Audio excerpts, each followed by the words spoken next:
Songshan Bridge. Ito ay matatagpuan sa Songshan Bridge. Dito yung hanggang ano na lang ito, June 30. Tapos alas 7 ang start ng pailaw. Dati kasi 6:30, tapos ngayon ginawan lang 7 o'clock at night. Hanggang June 30 na lang siya. Maganda siya tingnan, kaso lang nung Sunday malakas ang ulan, sobrang lakas talaga ng ulan, kaya kita nyo naman may mga naka-umbrella, lahat kami naka-umbrella talaga. Tapos yung sa kalagitnaan na talaga, maganda na sana masyado, kaso lang lumakas din ang ulan, na tudo-tudo ang lakas. Kahit naka-umbrella ka, basa na yung mga sapatos dahil dumami na yung tubig sa sahig. Kaya grabe talaga, pero tinapos ko talaga yung yung palabas dito hanggang sa matapos yung show na pailaw.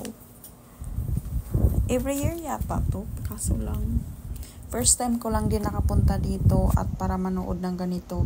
Yun nga lang, instead first time, inulan pa ng malakas. Kaya tiniis ko na lang nandyan ako at saka basa na rin yung mga sapatos ko At saka yung bag ko basa na rin, kaya kahit naka-umbrella ako sa lakas ng ulan, talagang nababasa pa rin ako. Ito ay remembrance lang habang nandito nagtatrabaho at titingnan-tingnan, kasi pag uwi sa Pilipinas, wala na, hindi na makagala kasi mahal. Walang trabaho, walang sahod, kaya goodbye gala na. Kaya habang nasa trabaho, may sahod pa, at habang nasa ibang bansa, o sige, itudo gala na, kasi pagdating ng araw, pag nasa Pilipinas ka na, naku, wala nang galaan. Kaya enjoy pag may pagkakataon pa, kasi life is too short nga naman.